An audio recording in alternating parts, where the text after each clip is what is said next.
values. And so the reason that I think culture has gotten deranged is there have been a few really key pieces, the pill being one of them, the sexual revolution being another, where we changed morals and it had an immediate positive effect, freedom, which I really believe in. But then it has these second and third order consequences that unfortunately we had to let a couple of generations get mauled in this machinery. But there's now an awakening, and this is how I think it has to play out. You have to let people do dumb things, and then other people learn from the dumb things. Keep the good, discard the bad. And then now we're going to swing back in a more traditional direction. And history tells me it will just keep pendulum swinging back and forth. How do you define freedom? How do you define freedom? The ability to choose what you want to do.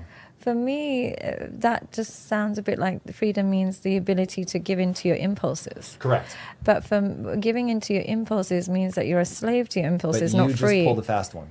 So I am free to give into my impulses, but I don't. You choose not to, yeah. Correct. You So exercise self-control. And the reason this is important, when I was at Quest, we had made what, I'll just be bold and say, was a revolutionary new piece of food. Yes. All the while the government was threatening to make us put a warning label on our food because it was too high in fat. But fat wasn't the problem. They would have no problem with me putting sugar in it, which we didn't, but they would have loved that. No problem, green light everywhere. But they were threatening to create this new label that would have made us put a red light on our product because it was high in fat. But they're dumb. They didn't know what they were talking about. And I am so afraid of well-intentioned, but unfortunately undereducated people doing these top-down solutions. So I want to be able to decide whether or not I chase a bunch of different women or whether I go, I don't think that's going to lead me where I want to go, but I get to make my own decision. I would love to redefine freedom as the ability to overcome your own impulses for your long-term goals. Then, and I know that doesn't sound very freeing, but I would say that it's far more freedom when I know I can avoid giving into the desire for cake or desire for this. I would feel like if I'm giving into everything I want to do, I'm a slave to my impulses and it feels like I'm a prisoner to my own desires. I would say freedom has to remove desires and replace it with goals. And I mean, it's not really the definition of freedom, but I genuinely think that's far more constructive to human flourishing than actual freedom, because we just describe freedom in this day and age as a low impulse control and giving into desires, which is actually not so much freedom but self-indulgence. Why can't we replace freedom with the ability to overcome desires? And that's where we're not giving into this, and that's, you almost see your desires as a tyrannical government telling you can't do this, you can't do that, you can't, or do this, do that. And we see our impulses as that, like a dictator in our brain that lives in our brain, designed to self-sabotage us.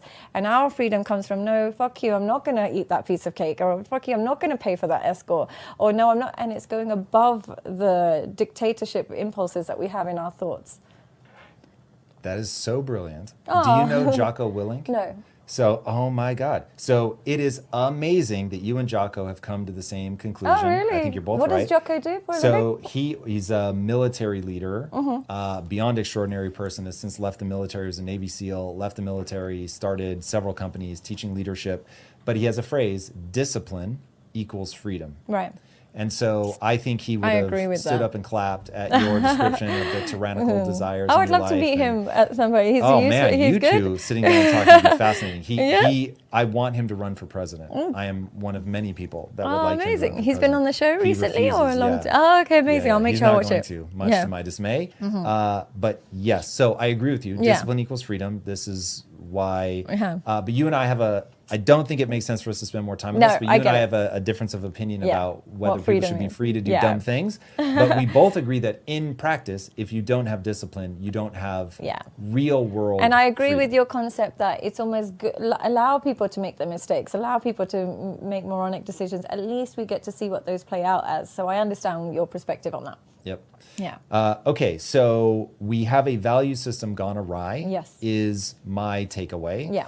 That we believed so fervently in liberty that we thought liberty would have no consequences. So creating the pill, saying that women can and should be able to sleep around as much as they want, that a woman should be able to have any career that she wants, that they don't need to have kids, all of it.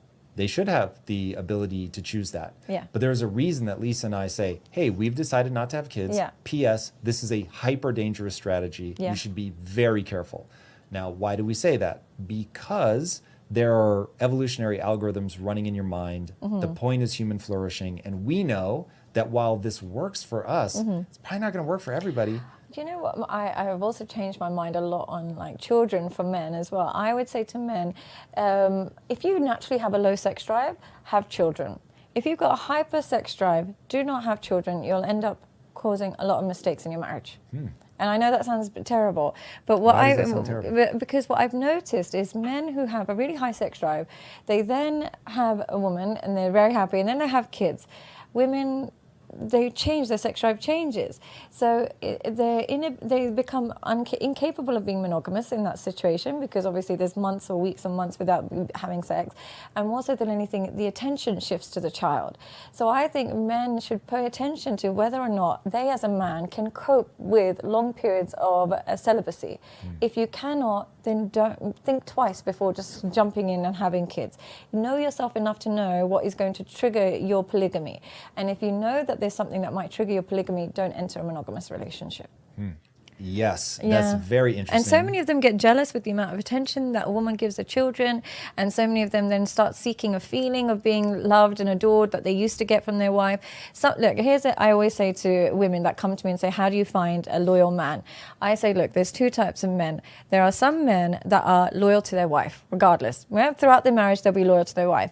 There are other men who are loyal to the woman they fell in love with. If she stays exactly like that woman, they will be loyal, and my husband falls into this category, they will be loyal to her forever.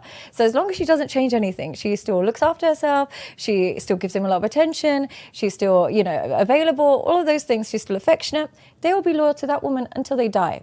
There's other men that will be loyal to their wife, so she can gain weight, she can lose weight, she can have kids, she can not have kids, she can be, have ups and downs, but they're loyal to that wife, they won't step out. You have to figure out which one of those your man is. If he's loyal to the woman that he... Are you a successful man who has achieved endless heights in his career? Are you somebody who's absolutely made it in his professional life, but his personal life just doesn't seem to match up? Are you somebody who goes through intense highs in business, but intense lows in your personal relationships? You might be somebody who has been blocking out relationships or entering relationships where you don't feel appreciated, or it's lacking the sexual or emotional intimacy that you require. If this sounds like you, then I have a program specifically catered to your needs. I've been helping high-end clients for a really long time, and I'm able to identify the exact problems, the exact causes, and the exact solutions. So if this sounds like you, then please feel free to register below your details, so she can gain weight, she can lose weight, she can have kids, she can not have kids, she can be, have ups and downs, but they're loyal to that wife, they won't step out. You have to figure out which one of those your man is. If he's loyal to the woman that he fell in love with, you better stay exactly the same. If he's loyal to his wife, you can do whatever, he will be loyal. Do you think that's true? Well, you certainly described me. I am loyal to Lisa. And so I have a whole thing in my psychology about, I want to know what it looks like to share a life.